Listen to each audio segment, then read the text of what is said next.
Hello and welcome to Twin Rivers. This will be an average Joe's game. Hopefully everything's cool with Guile. Haven't seen too many casts from him, but definitely waiting. So some new players, you can see if somebody has no rating or very low ratings. It's only a few games. Could be Aylwood's first game on FAF. Hopefully many more into the future.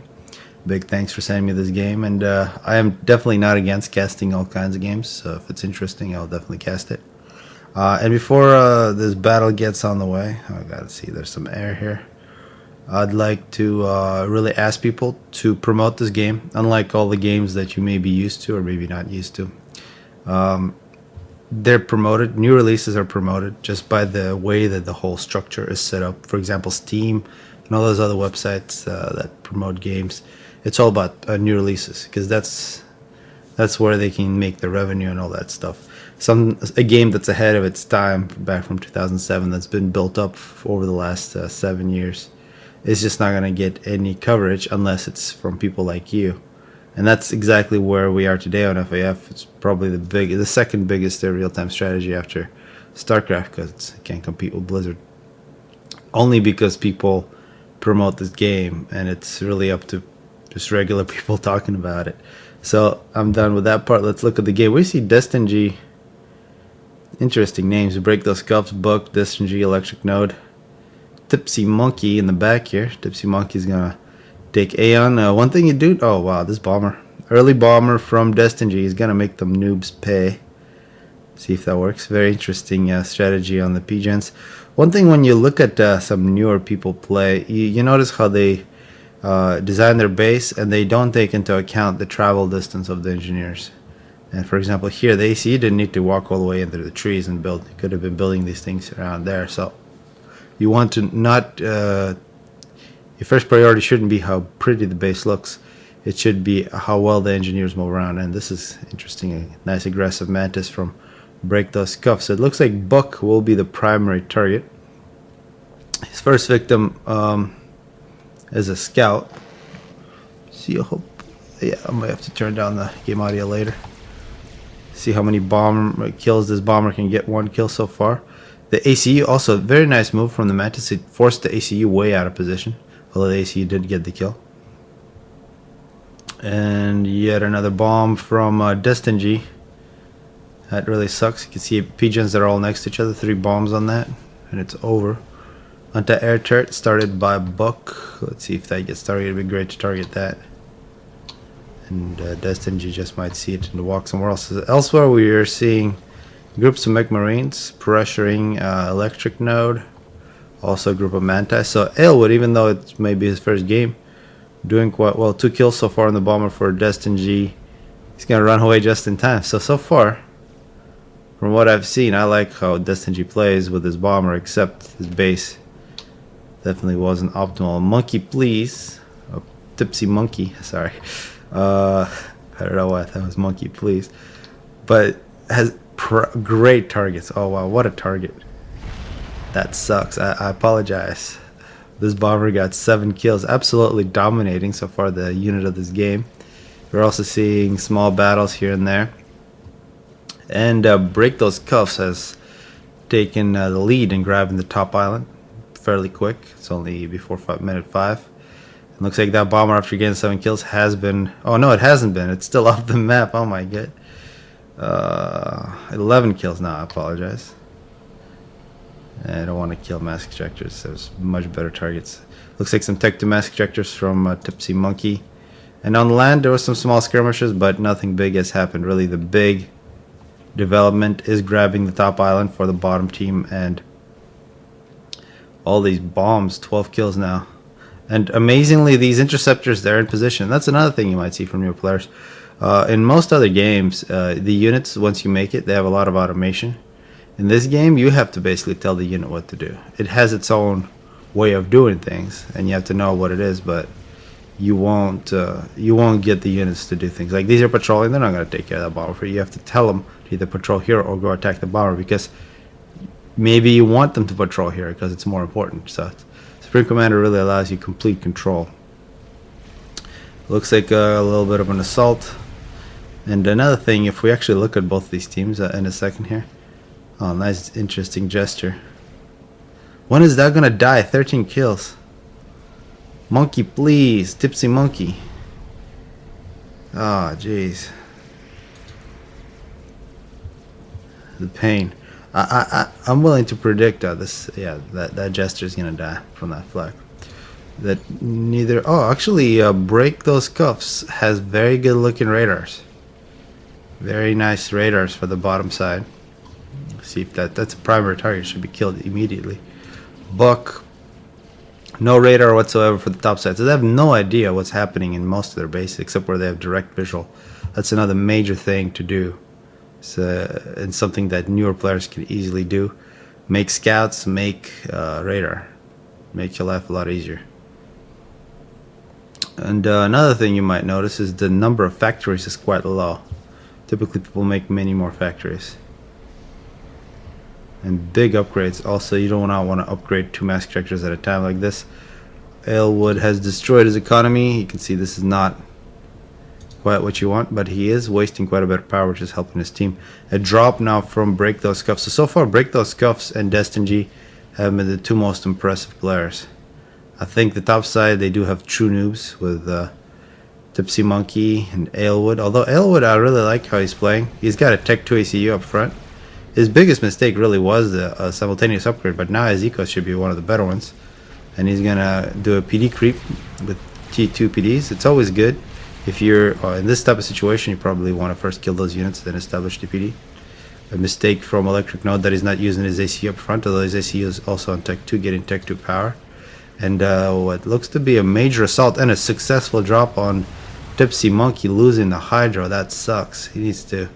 or she or he. I don't know about pronouns anymore. There are plenty of girls who play this game. I did not want to presume. But Tipsy Monkey is... yeah, I gotta take care of this problem with the ACU. Meanwhile, a major assault going on land. These are all flak. So those will be ran over easily by the Manta. Book with a major problem. As we see, Aylwood has successfully killed off that force, 18 kills, and will begin a 2-2 PD creep. This will be a very valuable position if you can grab it for his bottom side. Meanwhile, Book are really getting harassed. And Aylwood could be in a position to occupy both of these bases with a significant Tech 2 point defense base if you can build it. Of course, in terms of air, we've seen Destiny, although looking at the economies, Tipsy Monkey needs to fix the power. I don't really know who has the better air player, except that Bomber was quite dominant. But so far, Break Those Cuffs has been the best player in this game. Taking over the islands, got huge economy now. Tech 2 mask extractors. Yeah, significant difference. Good looking base. Quite a few upgrades. And Aylwood, I really like this. I really like when newer players, oh wow, okay, Book. There's got to be dancing. You got to dance. And this is where, in this game, you can dodge shots. Even these Manta shots, you can dodge. You can see, as soon as you change direction, because the way the targeting works is that, you know, it has the position of the unit, and it has the position of your unit, and it shoots. But then, during that time, as the projectiles fly, and you change the direction, and it's over. That projectile will miss if you're quick enough. Oh, this will be a great T2PD, Aylwood. So what I was saying is that there are different kinds of new players. There are new players who don't know what they're doing, and then there are new players who suck. So Aylwood here is a good example of just a new player who doesn't really know everything, but he definitely doesn't suck, because when you do things like this and you're aggressive and you do T2PD creeps, and that's exactly how you should be playing this game. So it'll be much easier for Aylwood, and he'll become much better very quickly. You can see some anti-air turrets. Break Those Cuffs has shown, this is really nice. This T2PD is going to really help Aylwood. 6 kills on the other. Break Those Cuffs, got to be careful. He's messing with the badass. Also, interesting T2PD here. This is great placement from Electric Node. And yet another successful drop from Break Those Cuffs, trying to establish a base up on top. Tipsy Monkey's got to do something about it. Tipsy Monkey, all these players have a lot of Tech 2 mask extractors. I think all these players are going to have major power problems. Maybe not Tipsy Monkey, but overall I'm seeing a lot of T2 mask extractors upgrades and not a lot of P-gens. We do see a T2 PD, Tech 2 power generators. We're also seeing a lot of power storage and Tech 2 air from Destiny. So we got to think about Mercy. So if you're Aylwood, who appears to have reestablished a base, Tech 2 land from Break Those Cuffs. I think you got to target that ACU with this T2 PD and make him cancel that upgrade. And Aylwood is determined to establish a base. That shield will really help. He's also got Tech 2 land. He's got Tech 2 power. So, yeah, I guess the power problems are beginning to be solved. Meanwhile, besides Aylwood, the top side has been really kind of abused. Book is just recovering from that assault from Break Those Cuffs, although Break Those Cuffs is now going to be a bit occupied here. Break Those Cuffs. See, that's to be Tech 2 ACU. As we see, Mongoose will move in. And a cruise missile launcher being loaded up with missiles from Electric Node. One other thing I'd like to point out is that there's so much reclaim that people aren't picking up, which is also a sign of newer players. What is this? Anti-air turrets from Tipsy Monkey. Why? I don't understand. Alright, so T2 PDs and 2 Tech 2 Raider. That's a very expensive unit. May or may not want to build it in this position, although it would be very nice once you finish it, because it'll give him, you can see it tells him everything if he can hold on to it. But that was a big investment. Some TMD, guess that's alright, but this is a very fragile unit. See, 50 health, and there it is. Under attack. If you had multiple shields, maybe, but not in this position. As we're seeing pillars rolling off, very exposed base for Aylwood. As we see gunships, Tipsy Monkey is entering the game in the, I guess, an defensive stage with some gunships and a lot of swift ones. So I think in terms of air, the top side has the better air coverage at the moment. As Book coming in with an assault, so Break Those Cuffs find themselves or herself in between two enemies. Got to target that shield, kill the shield, and yeah, this is great. Double shield here. You can do that when you have 2 powers, but now Break Those Cuffs just goes around the defense, and he's got to target these two T2 pigeons. If he can kill those, then these shields are going to go down. As Ill with 22 kills is not going to stop. Break Those Cuffs could be in a bit of trouble. Mostly mobile missile launchers. Okay, yeah, this and gunships are going to come in. I think this is a lost opportunity. Although there's a point defense with 6 kills, with these many Manta, they could have swarmed it and killed it, targeted those pigeons, and Aylwood would be screwed. However, Aylwood continues to be the biggest badass in this game. I think for first few minutes the biggest badass was Destiny, but Aylwood quickly took over that role. And a T2PD, Aylwood's got to be careful here. That's a T2PD, he's going to get shot for a long time. His base has also been killed, so he's got no good place to retreat to.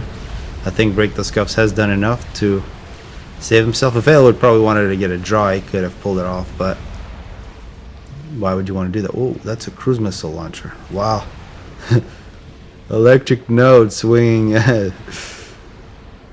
swinging with a full force here. Oh, and Tech 2 bombers. This could be very bad. That's 4,000 damage in one pass if they can all drop it off, and they do. Yep, but this mountain will protect from gunships. Swift ones though. Great air coverage from Tipsy Monkey. I gotta say the teamwork between Tipsy Monkey and Aylwood is nice. Saving his ally, although Aylwood starting an upgrade. I think it's probably that might be Tech 3. Probably don't want to sit there given that they're cruise missile launchers in range and a bunch of units that are about to start shooting you. Not the best place to do the upgrade. But Tipsy Monkey really taking over all this fighting with the gunships. Until we see Tech 2 flak, I think Tipsy Monkey will be in great position.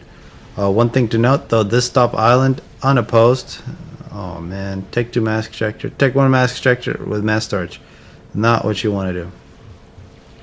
There's not a clear sequence of upgrades depending on what you want to do, but it's very clear that you want to do Tech 1 mask extractor, Tech 2 mask extractor.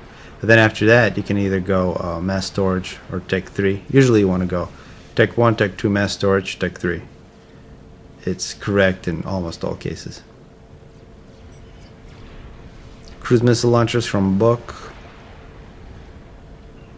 Got hoplites. You can see the line here, very far back. You probably could have put that line right there. No reason to be so defensive. So much reclaim available. Let's actually check out the reclaim numbers from these players. 4,000, 3,000 in the bank. Tipsy Monkey, a lot in the bank. Only 273 and only 3. So all these trees, this is like Greenpeace. Tipsy Monkey needs to learn that you got to make a whole bunch of engineers and you got to suck up this entire map because that's free resources.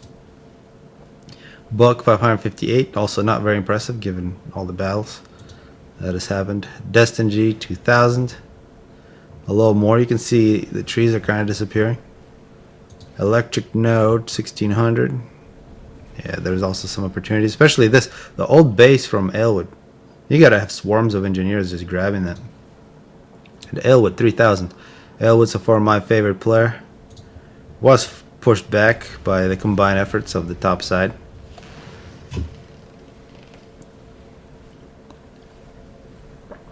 As we're seeing a major assault force from Break Those Cuffs. Yeah, Nantap front, we got some heavy tanks and then a whole bunch of mobile missile launchers. With these many mobile missile launchers, you can really push back a T2PD defense. As we see a big volley of cruise missiles. Where are those going? Oh, one more missile. Oh. Oh. Wow. Buck hasn't done anything except to get his ass kicked. And then just shoots Break Those Cuffs with a missile. I like it. That's definitely a good way to make somebody pay for not paying attention. This is where scouting comes in. I see all those scouts from Book. Of course, all those units are destroyed. Oh, and we got missiles now from Electric Node. Both teams exchanging. Minute 20, they probably had a pact. Until 20 minutes, no offensive cruise missiles. 20 minutes, cruise missiles flying from both sides. See Tech 2 power going down. Bit of an overkill. Probably wanted to take out this T2. I think there's some tanks. But now this is big because Break Those Cuffs had a lot of the defense. I think with this ACU, Aylwood could make an assault on Electric Node's position. Electric Node, meanwhile, need to learn to upgrade Tech 1 mask extractors, and also the bottom side needs to dispatch, or either side can just drop a bunch of engineers here. So much free mass just sitting there for your taking. And that's the concept that's in this game. It's actually the classical resource model for real-time strategy games is where you look and see what's on the map, you take it and you turn it into something else. People get hung up on all these mass extractors because that's something new, Internal Annihilation and Supreme Commander, and they think that's the only place you can get resources. A really large amount of resources can come from the map, and that really depends on the map design. And you can be nearly purely mass extractors, you can be nearly purely a reclaim, depending on where you play. So the economies are very variable. As we're seeing, what is this? Oh, he's going to Tech 3 mask extractor. A lot of Tech 2 power. So Destin G, look at that. That's hard. Yeah, that's gonna be slow. Probably wanted to pause that while you build that. And what is that? What is all this? Restorers now from Tipsy Monkey, who's got Tech 3 power. Also going Tech 3. And this is where if you have an economy like this, it's not bad if you're also dropping right here, because this reclaiming can get almost instantaneously, which would satisfy this need right here, and you would be able to utilize this reclaim that you would get immediately having this kind of a posture in your economy. So I think a few things, if these players change a few things, they could easily play with as an average player, or even one of the better players on FAF. You just need to figure out reclaim, more build capacity, scouting, and you're set and you can play.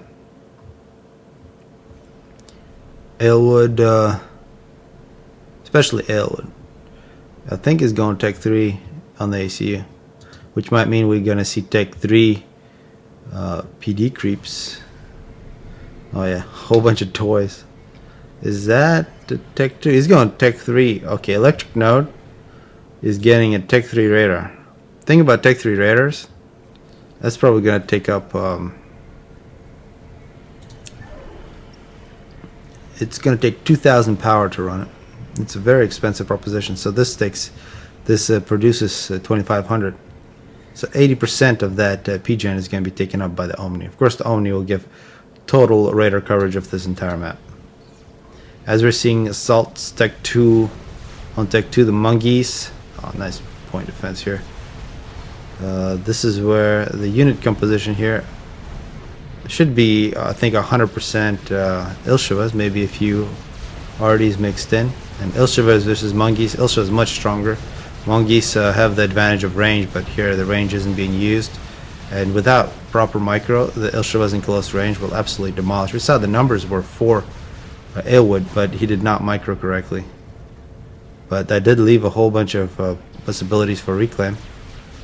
Hoplites moving in. So the top side using really the bots, the Hoplite and the Mongoose, the classic bots, which you gotta kite, you gotta use the range. You can see at range they can shoot, but the health on one of these 650. The health of one of these is 2,700, and up close these things just dominate.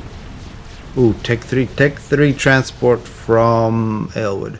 Another thing Aylwood needs to do is way more factories, way more engineers, because having only one factory for each style of units is not enough. As we're seeing restores make appearance for both sides. That's a good looking cradle. Destin G, and also if you're Aeon and you're playing in the back, getting resource allocation on the ACU I think is a obvious choice. Especially when you don't have too many engineers, you want to keep your engineers on assist. Yeah, Destin G. Look at all that reclaim. Destin G doing everything correctly except the reclaim part. Could already have an experimental if you wanted to. I should come up with a new pronoun. It should be like one of those utopian novels where there are no he's and she's. There's only pers. Per. I don't know. It's too close to her. Here's a nice Tech 3 Scout. These are great units. Yeah, I think I don't have my graphics all the way turned up. And another volley of missiles, TMD, going to work. Yeah, I recommend if you're playing this game, it's in my opinion, to turn down the graphics unless you have like a crazy video card. I have a 660 Ti, I still like to turn it down. It might make a slight difference. Put it on medium in terms of how quickly the mouse reacts. I think if you care about those things, it's not a huge difference. And finally, another factory. This is a big breakthrough for Aylwood. It's nice to have a factory just making engineers, because look at all this potential reclaim. We got a bit of a lull in this game. We're gonna speed it up. And okay, another thing how you can spot noobs. This island is nobody's even cared to look. Go ahead and take it. Another thing, which is not necessarily a noob thing, but this is water. And in later game, you can put Navy here. As AI, you can put some missile ships on here. Very annoying. As we're seeing restores, this is Tech 2 gunships, Tech 3 gunships versus Tech 2 bombers. Thing about restores, they also work really well as anti-air. Different factions. So Seraphim does not have Tech 3 gunships, but the three factions, UEF, Cybern, and Aeon, have three very different kinds of Tech 3 gunships. The Aeon ones, they have their specialties that they also can work as very good anti-air. UEF gunship has the strongest, has I think double the damage per second against land as the Restore, has the highest health. And the Cybern one has some anti-radar properties. Also has a little bit of anti-air, but not nearly as good as the Aeon. And it looks like finally Aylwood drops off engineers in style. The best transport in the game. If you got a very valuable unit, this is where you want to put it. As a restorer is going to be on the case, Destingy's like, no, nobody's taking this. One thing about Tipsy Monkey always patrolling like this is not necessarily the best thing to do for a number of reasons. You're wasting fuel. So different units have different amount of fuel. You can see the Restorer probably has a few minutes in it. It has about 12 minutes left. And once you run out of fuel, the unit loses speed and then progressively continues to lose speed. So if you want to get from one place to another and you're out of fuel, it'll take forever. So you don't want to do that. This is where these units come in, where you can refuel. And what is this? Tech 3 shield. And we might see a restore battle. This is no. Destin G is decided against it. And actually, under these circumstances, with these many restores, an ACU would die very quickly. Aylwood with the Tech 3 ACU, more TMDs.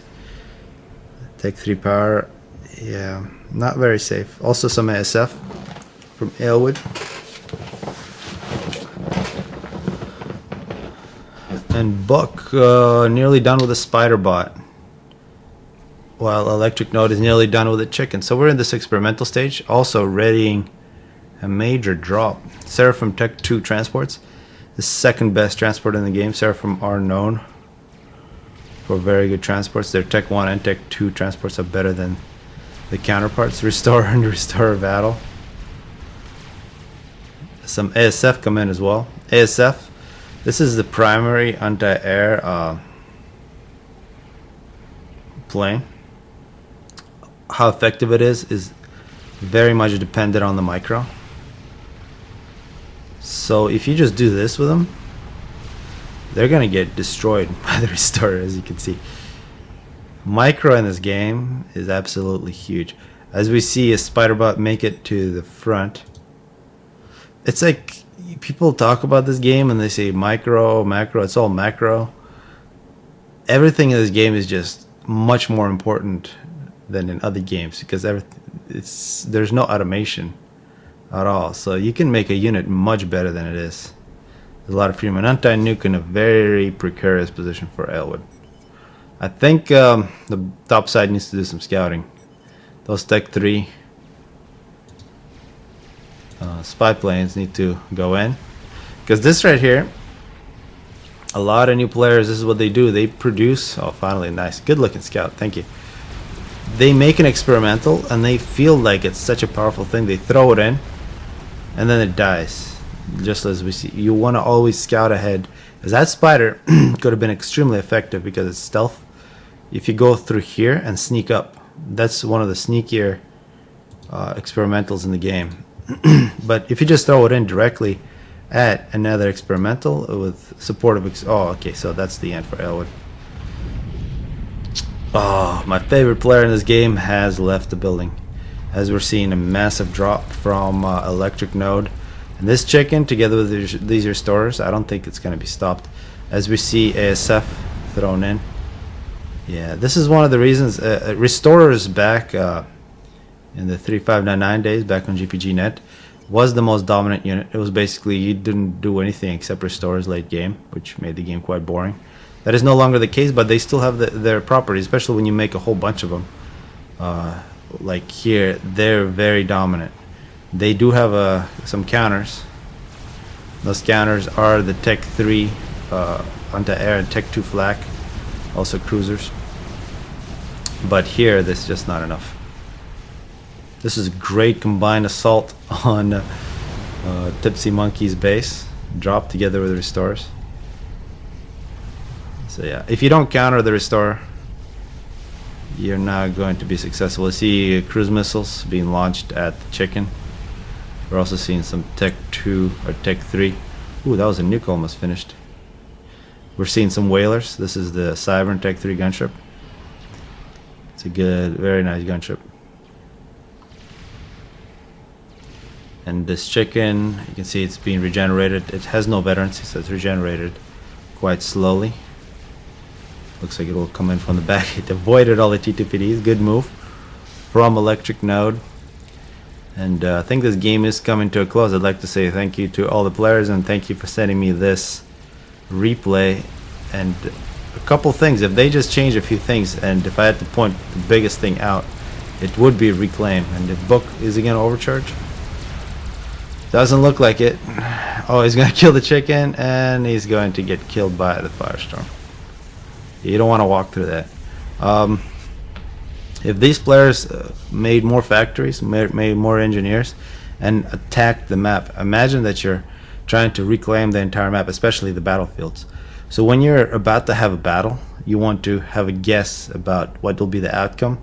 And if you think you're going to win, you better have engineers already going there, ready to reclaim it.